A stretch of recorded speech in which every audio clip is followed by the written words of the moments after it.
Yo, what is going on, guys? This Knife Guy coming at you with a little bit different video. This one here, I want to give a big shout out. I got an idea from a relatively new YouTuber. I'll leave a link in the description as well for them, guys. They said go ahead and try some top 3 or top 5 or top 10. So here we go, top 5 locations of winter 2018. So first location, at number 5 spot, I got Grandma's house. This one here was a wicked location. Grandma's castle, it's got everything in there. This is a relatively old building, and it's one of those ones where if you blink, you'll pretty much miss it. It was pretty much us driving down the highway, and then all of a sudden I was told to look up and to the right side. So check up, see right, this is the place that we decided to check out. So this place has been explored a couple times before by some other fellow explorers. First time I've gotten to check this place out, which is extremely nice, and I'm super happy for it. It was starting to twist though. This house is pretty much completely gutted for the most part, so I'm not sure if they're trying to renovate it and turn it into a historical site or a building, or if they're just trying to completely gut it and get rid of it all altogether. At this point, as you can see in the video, the walls, the door frames, everything is starting to twist on it. There's a thin layer, about a half an inch of solid ice through all the floors. Also the staircase too, there's a good half inch of ice. I was kind of sketchy trying to walk up and down those. Size-wise, these are the kind of houses I absolutely love checking out. It's got a couple floors to them. This was really cool too, the little door that overlooked the highway. So that was the highway that we were driving down that I randomly just saw this building, and so we decided, alright, well, let's go give it a try and let's go see what we can find. A lot of old pieces still left in the building, old record players, as you can see, some chairs, stools, benches, stuff like that. But the one thing about this location that was extremely amazing, and I absolutely love checking it out, was the attic. I didn't know the attic was going to be this big. The attic was pretty much the biggest, largest open area of the whole house. Another surprise that I didn't expect to find was in the back corner. As you can see, there was actually a ladder. The ladder's pretty wicked because it led up onto the roof. I was able to climb up on the ladder and check it out on the roof, but wasn't going to risk it and actually go up there myself and risk falling essentially. But either way, guys, this is number 5 of my top 5 winter locations 2019 so far. I do have a couple more, but other than that, guys, this is number 5, and let's get on to number 4. Let's do it.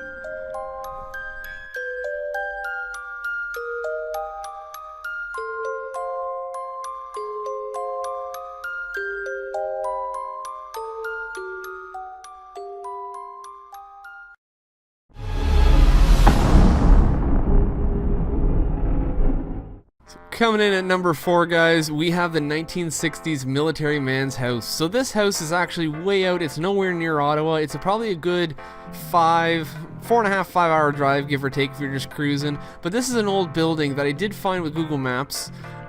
There's actually a good story behind it. So I searched it up. It turns out the house is owned by an old Air Force officer, essentially. He was promoted to Lieutenant Colonel of the Air Force in the late, I think it was the 60s, 70s. And then he decided to build himself a beautiful, huge home. So this is kind of like a bungalow with an extremely obvious 60s, 70s kind of vibe going on to it. It's got a lot of shag carpeting from like the puke green, the yellows, all that. And everything down there. It looked almost like an ice cream booth so the kids can play in it type thing. One of the nicest things and biggest surprise of this place was going up to the actual main floor, going through the kitchen, going through the bathrooms, just seeing all the old appliances and old fixtures from way back in the day that you don't typically see nowadays. Like this room, for example, with the nasty mustard green shag carpeting. Turns out I did a little research later on, this little box you can see here is actually a satellite dish, like a receiver box essentially. So you can move the location of the satellite, so you can pick up a better frequency, I guess. Like you can see here, the bathrooms with the wallpapers all still done up. They even had a small little heater in all the bathrooms too, so I guess if it gets cold you can turn up the heat a little bit. Or maybe it was for one of those little heat lights that are in the ceiling as well. But all the sinks, all the fixtures, everything about this place just screams 60s, 70s. One of the other cool things about this little place is there was a small little half moon shaped crescent doors. They looked like it would lead into a small little pantry or just a closet, but once you open these doors up, it completely goes in now to the master bedroom on the main floor. So as you can see here, you crack open these little doors. When you walk into the left side, there is a small little bathroom with a his and her sink, and then you have the huge entire main, I guess, king bedroom essentially, master bedroom. This place is absolutely amazing, guys. It was a late explorer, unfortunately, because we're on the back end heading back to Ottawa from here. But either way, here's a little Easter egg for some of the people out there. I wonder what location I found standing at this spot. Let me know in the comments sections if you guys can figure it out. Let's get on to number 3.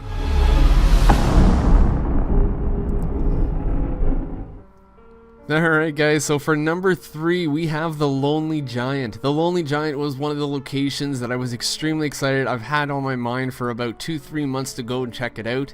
It is an extremely old but extremely large abandoned building with a lot of heritage background. It's one of the few still in the area. Unfortunately though, based on research that I've done, the house will be torn down relatively soon, but they will be rebuilding for a senior center / I guess retirement home of some kind. But as you work your way through this location, you can see the ceiling still had all the original tin work on it, but the paint is peeling off. From what I've heard, this place was converted a couple times from either a house, it was also a small little restaurant, like a tea and toll type thing. But the coolest thing about this is when you walk into the main part of the house, you'll notice the ceilings. It's like cathedral style ceilings, extremely tall. I've never seen a house like this on any of the Explorers with extremely tall ceilings. Normally they're typical like 10 foot, if that, 8 foot. But these ones I'd say probably a good 15 foot, I'm guessing. If you guys know, let me know in the comment section. But the grand staircase going right up the center too. Another amazing little feature this place has offered. It seems almost like the back half of the house may have had workers or hired work, so their little area to work in and stay in. While the main part of the house is for the regular family, I guess, their living quarters. Another neat thing was when you go to the bathroom upstairs, they had this really cool spa looking thing. It was one of the few pieces in the whole place that seemed to be modern for the most part. But as you can see, pretty much all the fireplaces were gutted out. I do have a question for you guys though. As you can see here up in the attic, I don't know exactly what it is or what it's for, but it's a weird little staircase that has stairs going up one side, stairs going down the other, and it's almost like a little platform at the top. Is this a common thing in a lot of old buildings? Because I have seen it in a couple and I have no idea what it's for. Let me know in the comment section if you guys do know what those are for or what they're made for, essentially. But this is the back half of the house now. On top of the garages in the back, as you go up the little staircase, there's another little house, essentially. So there's a bedroom, actually there's a couple bedrooms, there's 2 bedrooms, there's a kitchen, a living room, bathroom, and everything in that building. And that's why this place comes in at number 3 on my top 5 favorite of this winter 2018-2019. Let's get on to number 2, guys.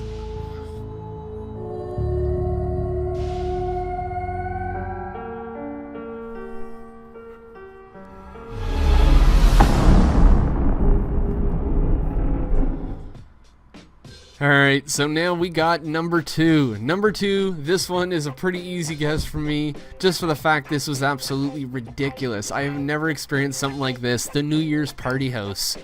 This place was actually the first Explorer that we made on New Year's Day. I had the day off, so we figured, we might as well go check out and see what we can find.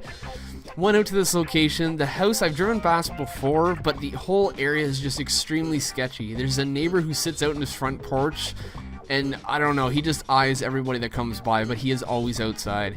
So we took a chance, checked this place out. I made my way into it, and as you can see, the whole main floor seems pretty simple and pretty basic for a small little old school style house. The kitchen had some books in the cabinets, the main living room was pretty much gutted. It looks like somebody was attempting to start a renovation but never actually gone through with it. But the coolest thing about this little place is as you go into the kitchen, there's a little yellow door.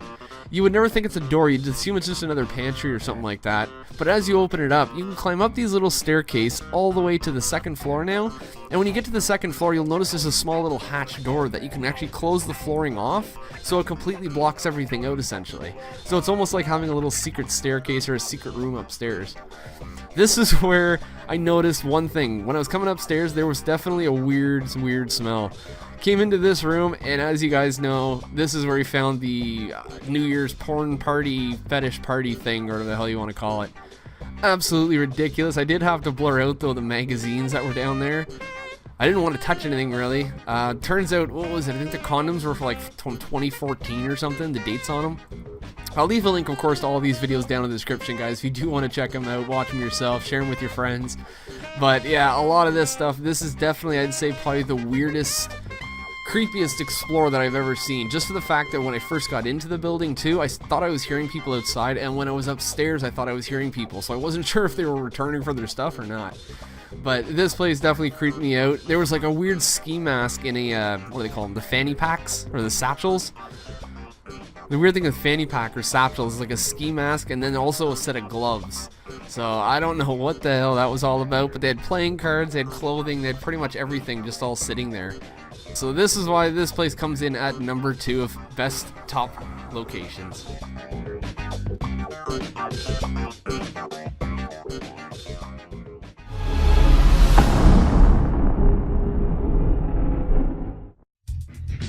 Alright guys, at number 1, final best location I've enjoyed so far, winter 2018-2019, is the abandoned strip club. This location here, guys, is a new find for me. I was the first person to explore it. You may have seen this location actually in another YouTuber's channel. Taking credit, I guess, was giving it to another guy. Don't worry about it, guys. But either way, this was one of my first locations, a big find for it. I actually managed to track this one down and just took pretty much a big guess. We said, okay, we're just going to hit it up and see if we can get the door. I know there's one entrance besides the side one, and I figured, okay, well, let's give it a try and just pull on the door. As soon as we got there, we got lucky. The door opened up, and I could not believe it. Like, it was seriously probably the luckiest thing I've had happen in a long time. But this place is ridiculous. Everything was still there. The offices and the flooring, the reason I didn't go through them was because the flooring was starting to bend. It was just really old, soggy wood, essentially. So I skipped out the door, didn't even bother with that. Checked out the basement, though, where we saw the vault and all that. Then we came back up to the main floor. The main floor, though, I was so surprised. The stage is still there. The lights were even still there. The DJ booth upstairs still even had an old computer sitting there, too. So a lot of the stuff, it seems like, was just left there.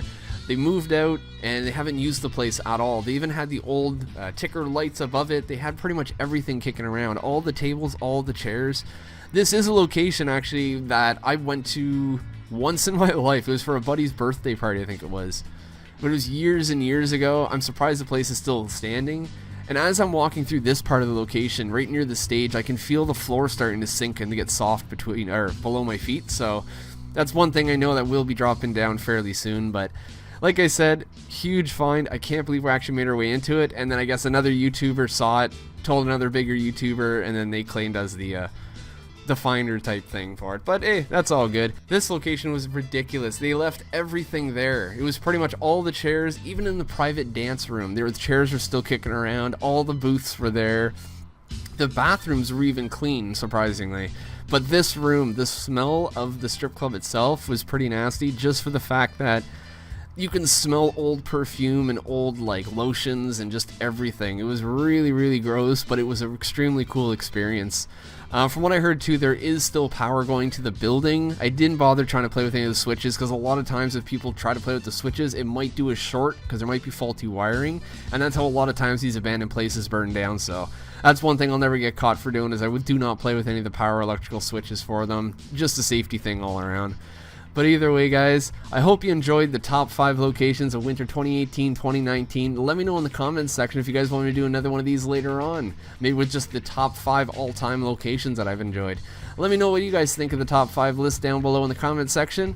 Leave a like on the video, subscribe if you guys are new, and I appreciate all the support, guys. I'll leave it off with the end of this video, and I'll see you all in the next one. Later.